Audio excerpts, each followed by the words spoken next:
Tonight, I want to say good evening to all of you board members, Mr. President, and especially members of the community.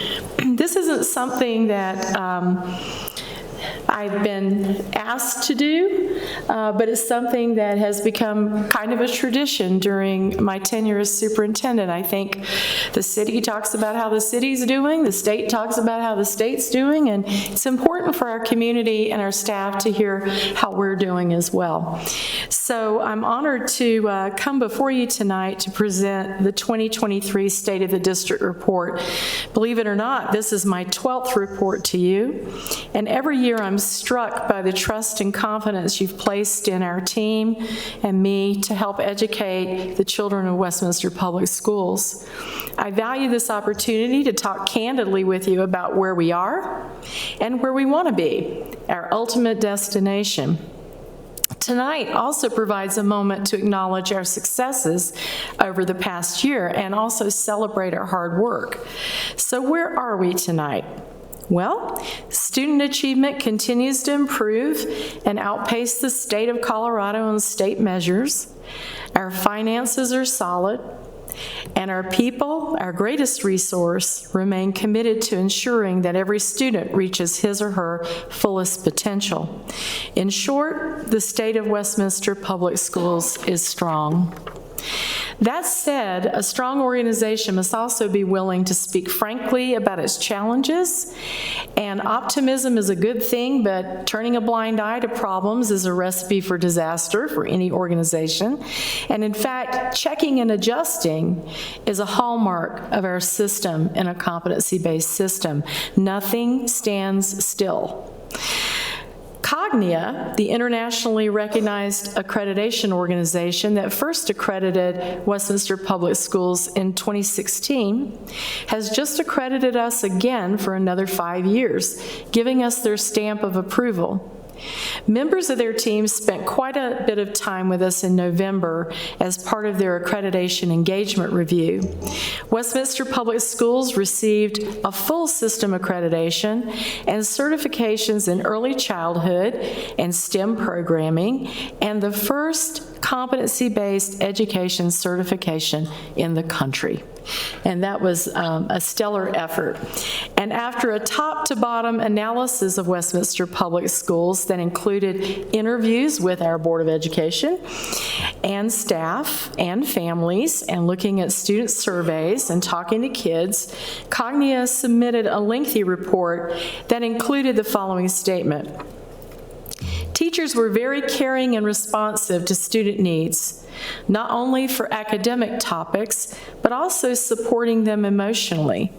This balance of academic and non-academic needs is demonstrative of the positive and intentional focus on a strong and supportive culture. But as I said, we're not perfect, and the Cognia Review has also given us some very specific feedback that we're working hard to implement. For example, we continue down the road of making sure we have consistency in our CBS practices and always have an urgent focus on student achievement. I met with principals last week and told them every day, every minute in the classroom matters, and rigor and high expectations are paramount. We have to keep our foot on the gas as we move forward. We can never become complacent. It's something we work on every day. We're also refining our long-term strategy, creating a firm, clearly defined destination and roadmap in the aftermath of a pandemic and successful completion of our Vision 2020 plan. It is a critically important process, and listen to one of the greatest philosophers of the 20th century.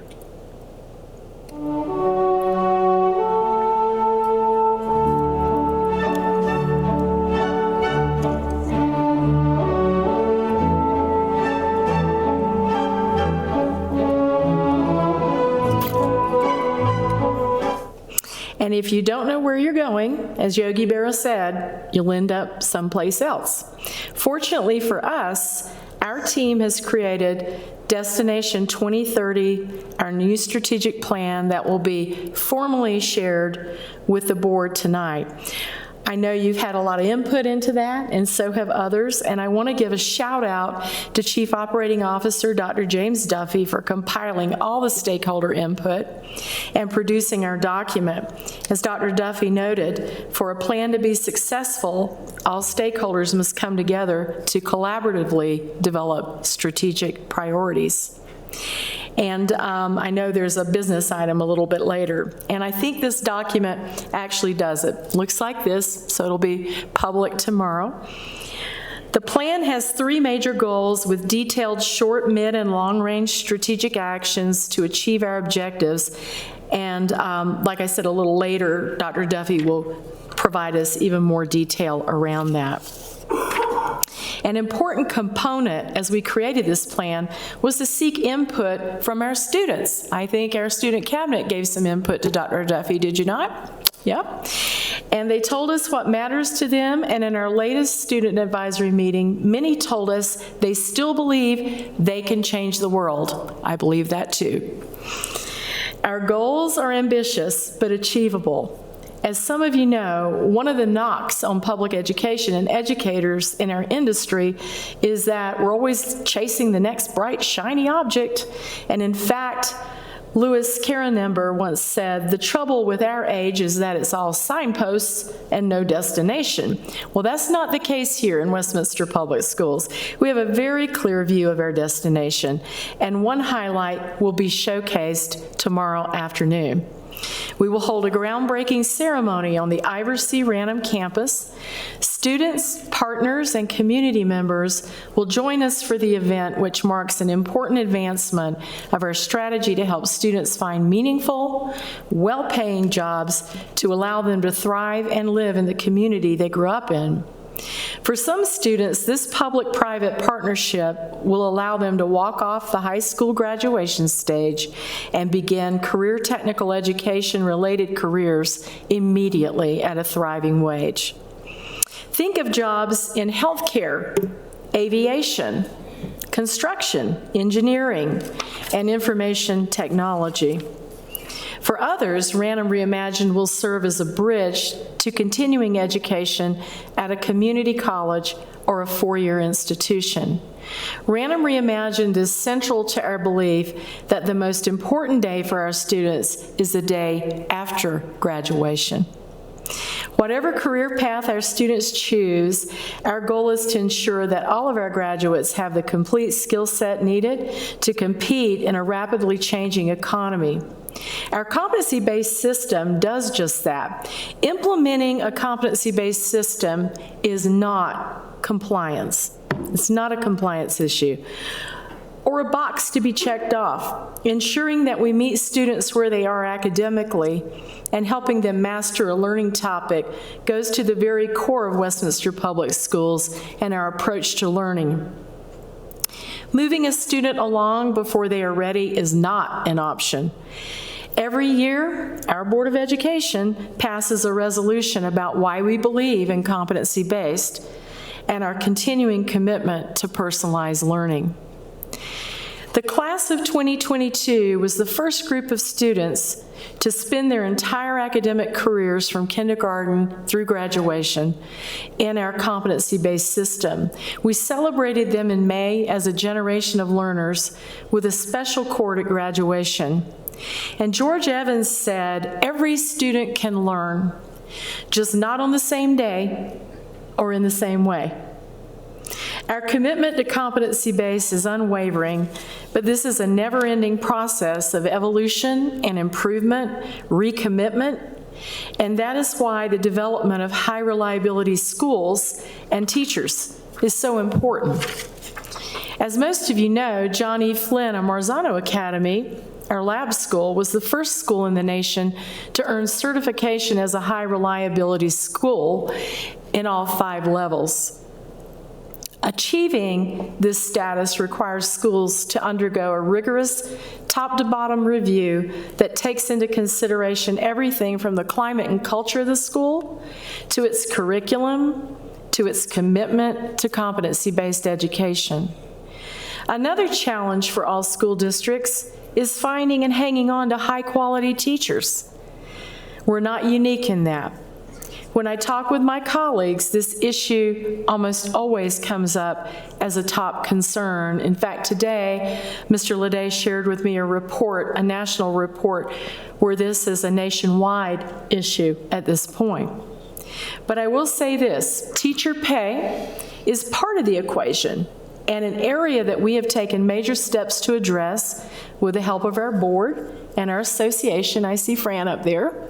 Nice to see you, Fran, tonight. Here in Westminster Public Schools, we have been fortunate that our taxpayers passed a mill levy override in 2018, allowing us to hire our teachers at the highest starting pay level in the metro area. We have also set up a salary schedule that incentivizes teachers to further their own education. And in fact, all of our salary tables, our support staff table, administrative table, we're all very, very competitive in the market, and we're grateful for that. In addition, our high reliability teacher program rewards teachers who go the extra mile to work to improve their skills and understanding of competency-based education. Our own Seth Abbott was the first teacher in the country to receive all 3 levels of high reliability teacher certification. Take a look.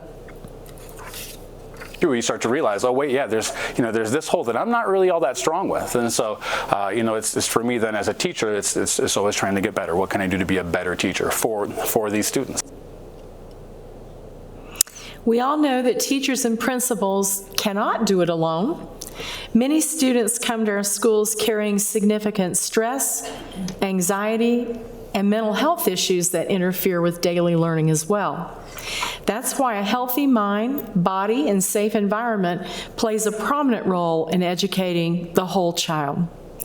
Earlier this month, we learned that Westminster Public Schools was the recipient of a grant from Project Aware, totaling almost $1.6 million over the next 4 years. And there are 3 initial goals for this grant. Goal 1, enhance mental and behavioral health infrastructure. Goal 2, increase youth mental health awareness and literacy. And Goal 3, increase capacity for quality implementation of evidence-based mental health and suicide prevention. And in the very near future, I'm going to ask Melissa Sandoval to come before you to provide you with a comprehensive overview of this grant program and the many other initiatives we already have in place in Westminster Public Schools. This is not the only example of how we're meeting the needs of our students.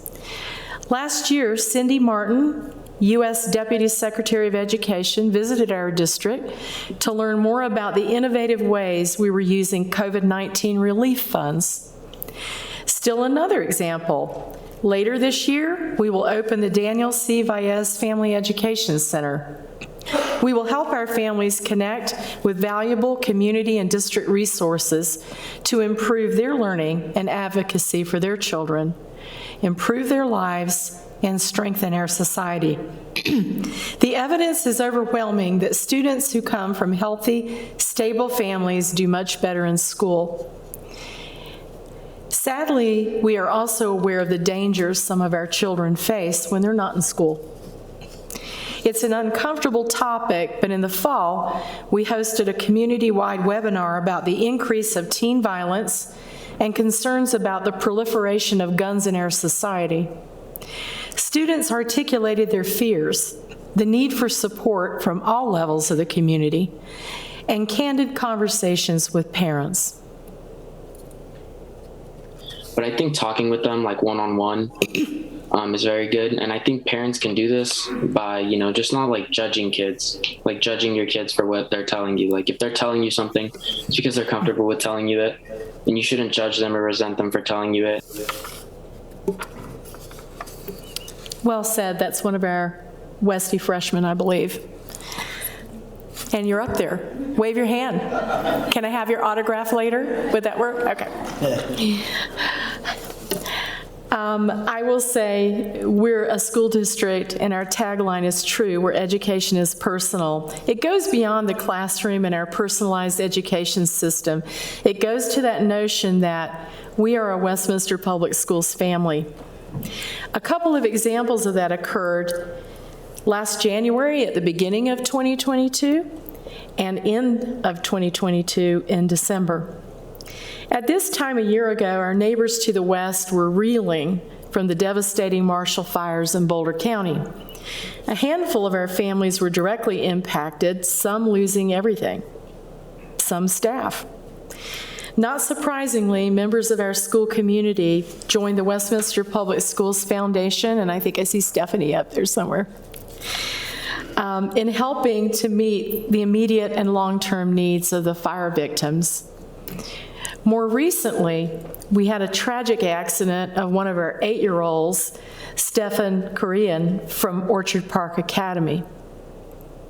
While on vacation with his family in Belize, Stefan was involved in a horse riding accident that left him near death with injuries to his back and his head. Stefan needed to get back home to receive first-class medical care, but the costs involved were enormous.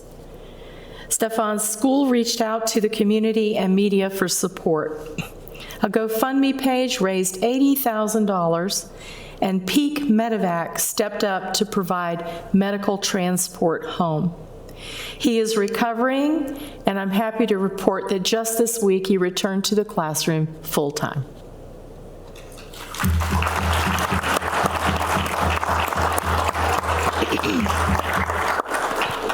I think we have a little video, don't we?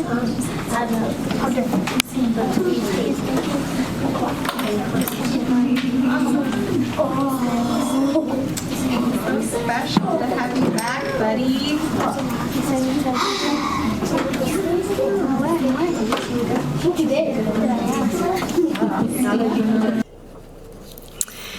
That's what it means to be a Westminster Public Schools family. Our Westminster Public Schools spirit is stronger than ever, and that was evident by our homecoming parade in October that I've described as the best one ever. Cute pictures up there. It was so fun to see our families, students, and staff come together to celebrate us in style. I think it was a record number of floats. I think it was a record number of participants and audience members. What a fun day that was. And the return of our district showcase after the pandemic was also a highlight. Costumes and candy combined with conversations about learning made for a pretty special night, and I know our district accountability committee leaders were also there and had many positive things to say. It takes a lot of work in planning, but it's so worth it. We received a fabulous letter after the showcase from a parent who choices in and lives outside of the district, who talked about how the showcase opened her eyes to the opportunities available for her child. And I'm also thrilled to share with you that this summer, we will again host our back-to-school barbecue and backpack giveaway.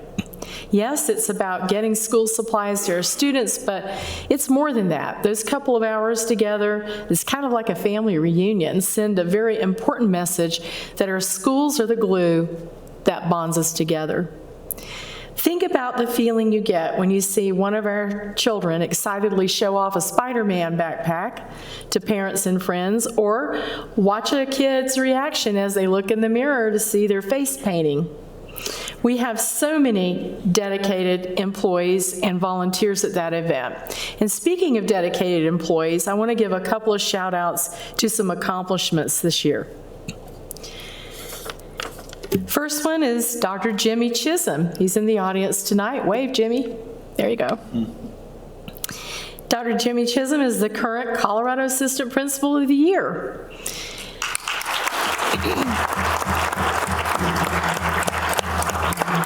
And I'm going to embarrass you a little bit, Dr. Chisholm. He's in his element at Hidden Lake High School, where he has developed a level of trust with his students, many of whom come from fractured families where trust is a missing element.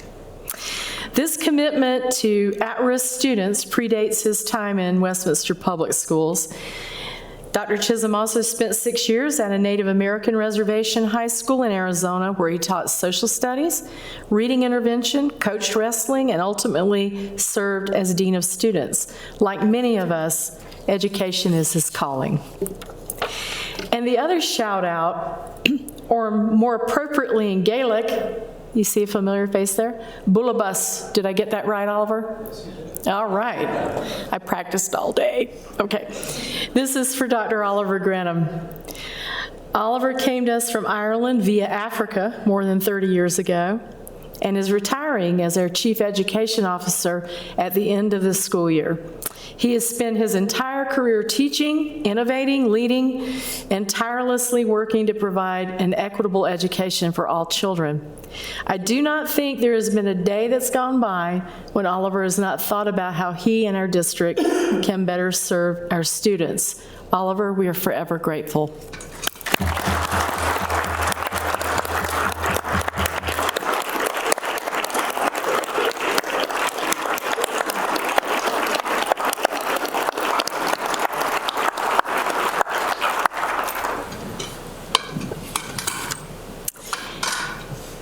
And with Oliver in mind, I want to speak about one other goal for us in Westminster Public Schools. We need to be leaders in changing the narrative about public education. I believe education is more important now than ever before. It is still the great equalizer in our society and remains a noble calling and profession. This is not the first time that public education has been pulled onto some type of political battlefield.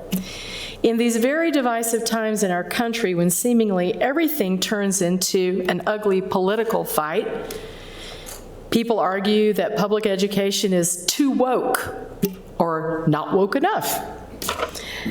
Or just as bad, there's apathy and I cannot be bothered by attitude. We need to have a consistent, strong voice about the value and importance of public education. A focus on the big picture and the end goal of meeting the academic needs of every child is what we're about. Public education needs ambassadors, and all of us are recruiters. We need to talk it up, not talk it down. We need to say how noble the profession is and what it does for our many, many wonderful students, and not talk about how hard it is or what the challenges are, because we have to recruit the best of the best so our kids have the best of the best. That's really what it's about, and I say that from my heart. A little earlier, I quoted Yogi Berra, and so I'm going to close tonight with a quote from Nelson Mandela. Education is the most powerful weapon which you can use to change the world. So our students believe they can change the world, and it is education. We need our kids and parents to understand that message, and for us as leaders and educators to embrace that, incorporate that belief in what we do every day of our professional lives. You never know when you're making a significant difference as an educator. So I thank you for your time and the privilege of serving our wonderful school district. I am a blessed superintendent, and that concludes my report.